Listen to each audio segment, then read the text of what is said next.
The following is a Comfortably Zoned Radio Network production. We are back. Actually, it's the first time. Bronx Roots with David Hubler. I'm honored.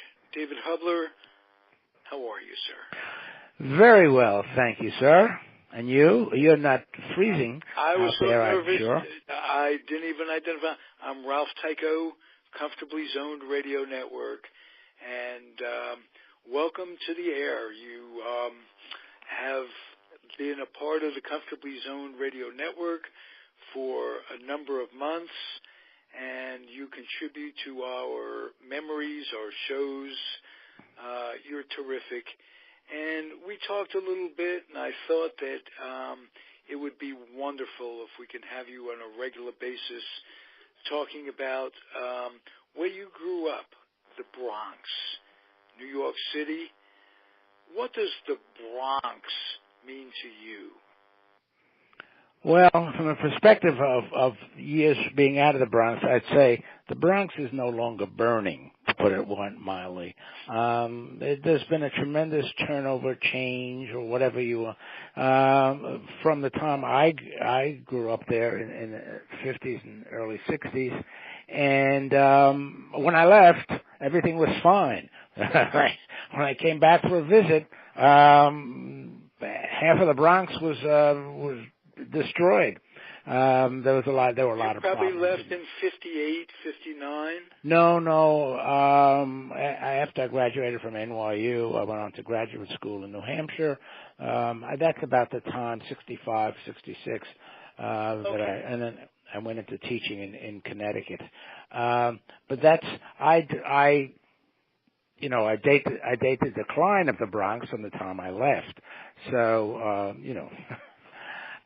but they did have tremendous problems a year, and they still do have a good deal of problems in the year. But the Bronx has a tremendous history behind it. For one thing, it's the only borough of the five that is actually connected to the mainland. All four other boroughs are, in effect, island territories. Oh. Did not realize that. Yes. Did not realize that. You get right to the Bronx. There's no bridge to get over from Manhattan. Well, there is one bridge, the Henry Hudson Bridge, that takes you up to Major Deegan and on into Westchester. But that's the only. Well, I'm sorry. There is another bridge down around 3rd Avenue, which featured in Thomas Wolfe's novel about the business class, the title of which escapes me. But I think it's called the 3rd Avenue. There are bridges into the Bronx, but in other words, from the Bronx into Westchester, you just drive over. There are no bridges there. So right. That's and it's had a very, very interesting history. People say, well, why do they call it the Bronx? The Bronx. I mean, it's not like the Hague or what used to be the Ukraine. But as the story was told to me, and I discovered from looking at the Bronx Historical Society records, we all thought the Bronx was called the Bronx because of a Dutch settler by the name of Jonas Bronk with a CK. Actually, he turned out to be Danish, or Swedish. He turned out, it was Scandinavian, but he'd lived in Holland. And he settled in the Bronx in around 1600 something, mid-1600s. And the story is that when people in other parts of the settlement, because they were just beginning it was a Dutch settlement, Dutch colony, who were going up there to visit, they were visiting the Bronx. So the name stuck, as opposed to without the article.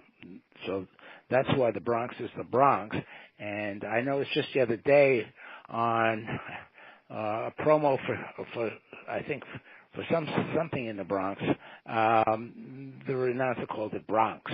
Well, that just grates on my ears. I'm a very traditional. How about this? The Brooklyn would be even good. Right, yes, yeah. It's now, people for those of you who didn't grow up in what is New York City and the Bronx, Brooklyn, Staten Island, and Queens are boroughs of New York City. What does being a borough mean to you? Well, every borough has its own president. There's a Bronx borough president, a Manhattan borough president, and they're all members. Then there's the New York City Council, which has members from all 5 boroughs. The boroughs are similar to wards or to parishes, as in New Orleans. They're just geographic divisions. In New York, because of the layout of the city itself, with the exception of Brooklyn and Queens, which are contiguous on Long Island, the boroughs themselves are unique entities. In fact, Brooklyn, up until 1890 or so, was a city unto itself. It was the city of Brooklyn, and then was incorporated into New York City. Staten Island is actually the borough of Richmond. That's its name, but it's on Staten Island. So that's where that, and of course Manhattan is New York City. The reference to New York is usually meant to be Manhattan. But Manhattan is, in the eyes of the law, in terms of the commissioners and the borough presidents, it's its own borough. Yes. Oh, yes. Mm-hmm. Yeah. Okay, and it has none of these boroughs has any more intrinsic power over the others. They're all equal, or is it by population? No. They're equal. Population comes and goes in the city. In fact, the 2 fastest growing boroughs over the last 20, 30 years or so have been Queens and Staten Island. Even though for Staten Island you have to take a ferry back and forth to get there, but the residents in Staten Island are primarily private home owners or duplex homes, whereas the other boroughs, Brooklyn especially and the Bronx especially, they're 5-6-story apartment buildings. So the tone of the character, the picture of the boroughs differs too. Queens is very much a suburban borough, if you will. Brooklyn retains a lot of its individuality and has had a tremendous renaissance over the last 15, 20 years, filled with millenniums and great restaurants, and still has that famous Brooklyn Bridge taking you into Manhattan. Even though I grew up in the Bronx, I had always been intrigued by the Brooklyn Bridge, such an incredibly monumental structure, so different from all the other bridges that cross from Manhattan into Queens, Manhattan into Brooklyn. I finally had a chance. From any bridge anywhere. It has Yes. its own character. Oh yeah, tremendous character. It's a beautiful structure. And just seeing that it's well over 100 years old now. And I finally had a chance to walk across it a number of years back when I was visiting a friend, and we stopped in Brooklyn to see his son, and then we walked across the Brooklyn Bridge. We were there to go to Yankee Stadium, of course, so we took this nice leisurely walk. I think it was a Sunday or Saturday afternoon, or Saturday morning or so, and it was great. I loved it. It's I don't think I'd try walking across the George Washington Bridge with such enthusiasm, but Brooklyn Bridge was terrific. Nice. Bronx has a good number of bridges too, of course, since it's to connect to the lower boroughs and Manhattan. Right. May I ask you about Bronx parks? I remember my grandparents lived in the Bronx. I was born in New York City in Manhattan, but my family quickly moved to Queens, Jackson Heights. my grandparents lived up in the Bronx. Yeah. On Valentine's Avenue. And we've talked about the parks. We talked about Harris. You and I have talked about Harris Fields, where they, close to where they parked if in quotes, the D trains would come in. They had a subway yard, and I don't know if they cleaned and repaired the cars there. Yeah, I think they did. Yeah. Yeah, it was just this big yard of railroad trains. Right next to it was this beautiful park. Fields, green, open spaces. For a kid in New York, whenever you see green, it's a black party. You know, it's a big holiday to see some green grass. You know, concrete world. Yes, well, yeah. Well, you know, the Bronx nickname is the borough of parks, and that's because as it was being settled, it was a huge tract of land, and somewhere around 1830 or so, they got actually it was 1880. In the 1880s, a commission, a New York City commission. That was before Brooklyn was part of the city, I believe. This commission purchased these huge tracts of land in the Bronx. The people who ran the city in the late 1800s have to take a lot of credit for the progress that they made in making the city what it is today. They bought this huge tract of land, and it became Van Cortlandt Park, Crotona Park, Claremont, Pelham Bay, Mosholu. How do I say it? It's Mosholu Parkway, Pelham Parkway. That's for you. That's you, Ralph. You got me on that one. Nobody who lived there ever said Mosholu. But no, it was Meshuggah. Meshuggah Parkway, yeah, and Crotona. So they built all of these parkways, which still exist. And I remember as a kid, you could walk from Van Cortlandt Park, which sort of ended up around where Dewey Clinton High School is, up in the north, and you could walk all the way down the park if you had enough time, and end up at the Bronx Zoo. So it was just a wide stretch of two-lane highways on either side of a wide expanse of a field, tree-lined fields where you could play football. You couldn't play much baseball there because it wasn't that wide, but it was certainly long enough because it stretched for a couple of miles. But it was a great place to play. Apartment buildings on either side of the Parkway, as it was known, and lots of schools on the Parkway. Same thing as over in Pelham Parkway, which had a few more private homes than Mosholu Parkway. Besides the park, what distinguishes the Bronx from other boroughs? Well, as I say, yeah, the parks, of course, are one thing, and the fact that it is the only one on the mainland. And, it all...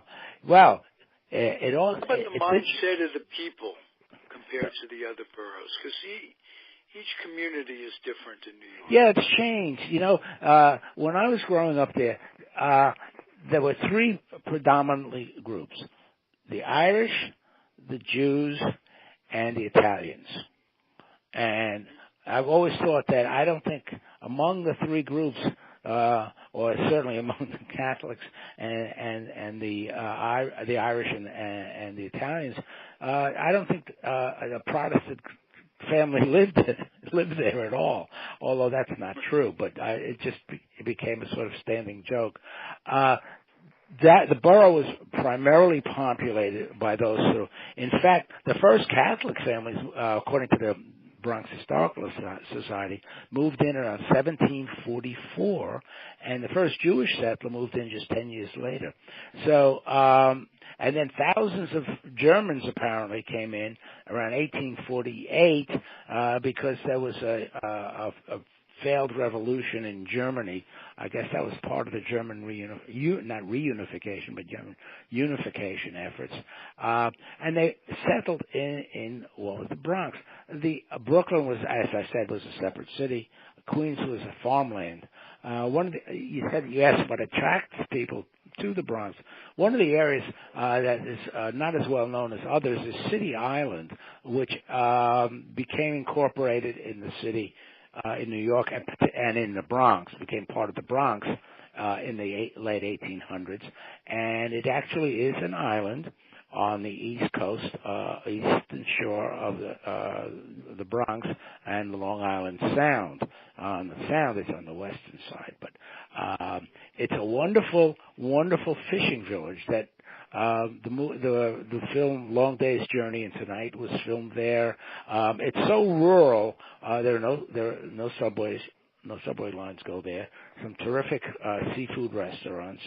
And for many years, up until 1960-something, I would say, the boats that were used in the famous regatta, what's the name of it? The America's Cup. The America's Cup regatta were all built in the Bronx on City Island, which is a measure of pride for the folks who live there. There's a nice maritime museum there too. You go to City Island, you don't even believe you're in New York, but there's a wonderful view when you're standing there and you look back and you can see the skyline of Manhattan down way off in the distance.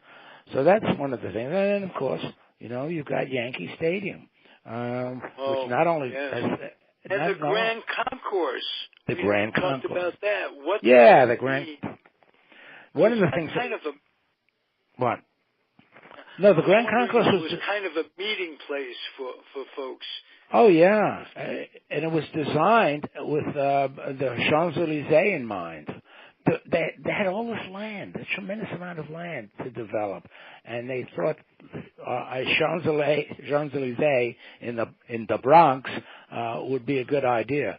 So they built it goes straight down the spine of the Bronx, and it's like 2 blocks off from Yankee Stadium, and it just goes north to south. Again, another wide vista.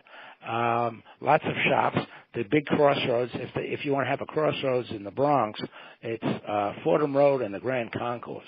That's sort of like Times Square of the Bronx.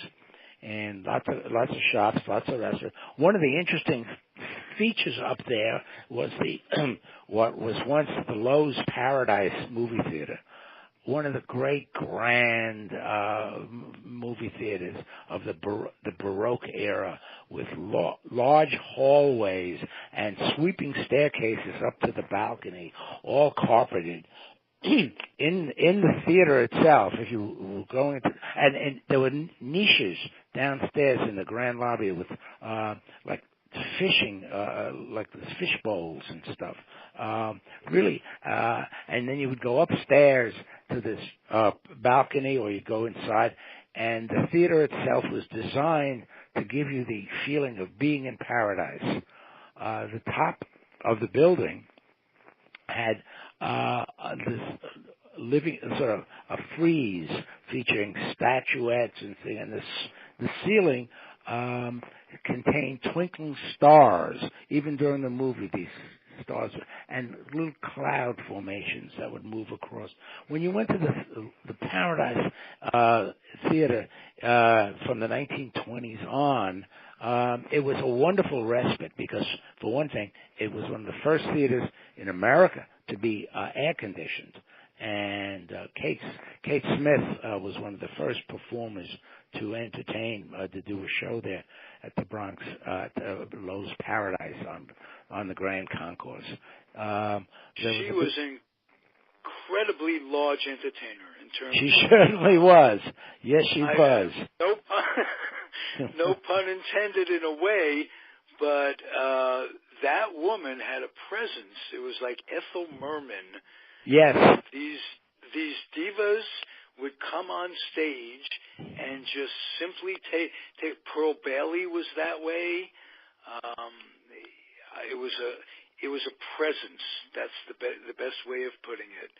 And well, you know, as mentioning Kate Smith, I mean, she was a rather rotund woman, which they say for opera singers, particularly the women who play the leads in these operas, are all rather chesty because the sounding box in the throat and in the larynx and whatever. I don't know all the details about that because I don't sing, but apparently that's where they get this forceful timbre to their voice from. This it's sort of like yelling into a barrel. You know, you get this wonderful echo kind of quality to it. But yeah, she was one of the first performers there at the Lover's Paradise, and of course they showed first-run movies, and you could go in there and you'd see 2 movies and a couple of cartoons and News of the World or the Pathé News, you know, featuring that little chicken that would just come up on the beginning of the screen as opposed to the MGM lion that would roar at the beginning of the movie, and you would see news. In fact, that was the only way you could really see the World Series in those days. It would be before television was so widely used. You would go to the movies, and there would be clips, a narrative clip of the entire World Series. People listened to the games on the radio, especially when the Yankees were in it, but you couldn't see the game. Ed Hurley, if I'm not Ed Hurley, yep, that's right. Yep. Yeah. Who later had a TV show with a children's hour, featuring very talented but definitely underpaid kids to perform on the show for an hour. Definitely underpaid. Yeah, I don't think they paid them at all. Yeah, those are some good times. The movies were so big before television. It was everything revolved around what was coming out, what was where, what was playing. Oh, sure. Yeah, and in my neighborhood alone, we had 3 movie theaters. In fact, we had one that was originally called the Tuxedo, and they renamed it after the war, the David Marcus Theater, because he was the first Jewish GI to be killed in the war, American GI, of course, to be killed in the war. And that theater... That doesn't include eating your mother's cooking when getting heartburn and just dropping over. No, it doesn't. No. Like which eliminates my family from the competition with that. That's the good news and the bad news wrapped up. We had celebrities in the Bronx. We had Bess Meyerson. Yes, I think she was I know she was the first. She might be the only Jewish Miss America, but I think she was the first Miss America. I think, or from the first Miss America from New York. There was a tremendous amount of talent up there too. A lot of actors and entertainers. Well, you mentioned an acquaintance of yours that you went through school with, Robert Klein. Yeah, Robert Klein. Robert Klein today is sort of the senior professor emeritus. A comic, but he's also a good authority on the Bronx. His first album was about his growing up in the Bronx, and I think that sort of was a stepping stone for him in his career. It would be great to have him on here one time and just talk about all this. He had a wonderful routine about our high school band, which we were an all-boys high school.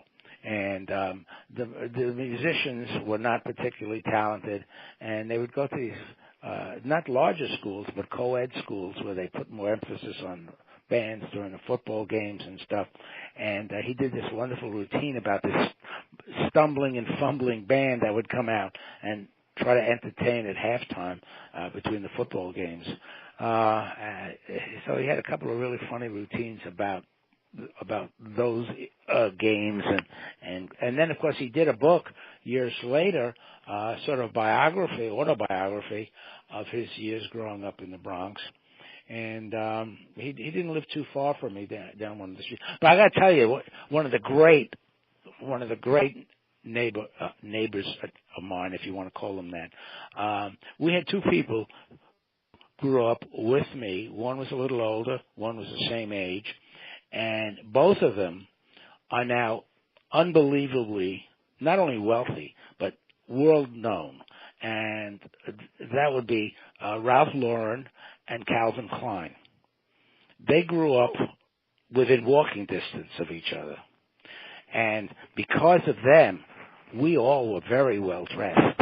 We couldn't go out. Calvin Klein would criticize us if we went out. I'm kidding, but we did. They did. In fact, Ralph Lauren claims that he. Snoop ball, Calvin. That's a lovely outfit, but you got to catch the ball. Well, I do remember him standing waiting for next in one of our basketball games in the schoolyard. But Ralph Lauren, I did not know him personally. My friends did, especially because he was prominent in playing basketball. He designed the basketball uniforms, he says, for the Clinton basketball team, and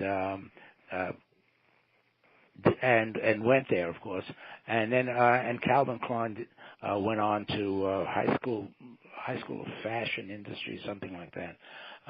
But after your time, there was a player with Clinton who was Willie Worsley. I don't know if you were still around or remember him. He was like all city. He was really. Oh yeah. Well, the first of the greats was Dolph Schayes. Dolph Schayes went to Clinton. Burt Lancaster went to Clinton. And one of the reasons that we had so many prominent graduates is because it was an all-boys school, and it was the oldest public high school in the city. It began back in Manhattan. It started in Manhattan in 1897, I think it was. So because it was not co-ed, although when we were there, you always talk about it'd be great to have girls in the school, and they did. In the 1980s, they passed that Title IX, which meant that all the schools in the city or everywhere you had to have co-ed schools, and I think that hurt. The guys who went to Clinton and went to Boys High in Brooklyn, and I think they had there was a certain feeling of camaraderie that died when the schools became co-ed. First of all, they lost their individuality. This was in the 1980s it happened. And, for example, Boys High in Brooklyn was always our traditional rival in basketball because both schools had tremendous basketball teams. I actually was the cheerleader on the team that won the city championship at Madison Square Garden, but that's for another day. But the point of this is that when Clinton, they didn't change the name. But Boys High, they had to change the name. So instead of finding some noted scholar or politician, they just simply called it Boys and Girls High, which is what it's named today. And I say, well, who else would go there? Boys and Girls High, right? It's not for turtles and salamanders. In today's day and age, that's an open-ended question.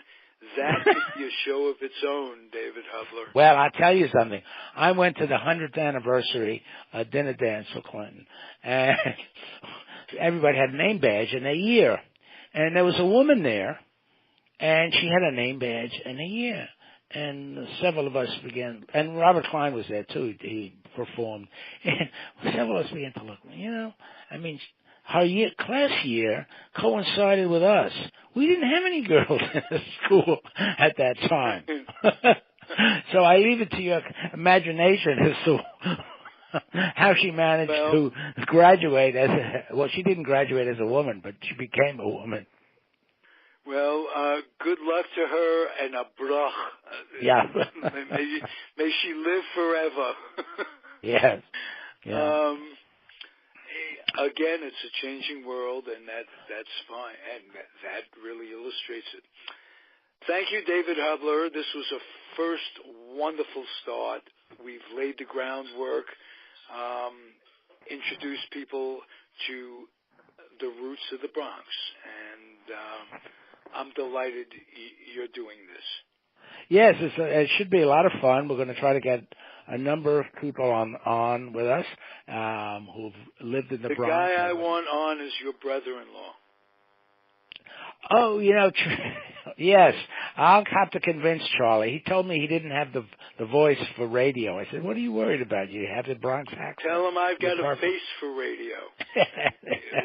He'll be fine. Yeah, I'll try to convince him. Okay. Ralph, We'll speak to you next week then. I'm just going to ask the audience if they enjoyed this or any of the offerings on Comfortably Zoned Radio, if they would box up some lightly used children's books and take them down to the Head Start program at whatever community they live in whatever community they live. The books are well needed.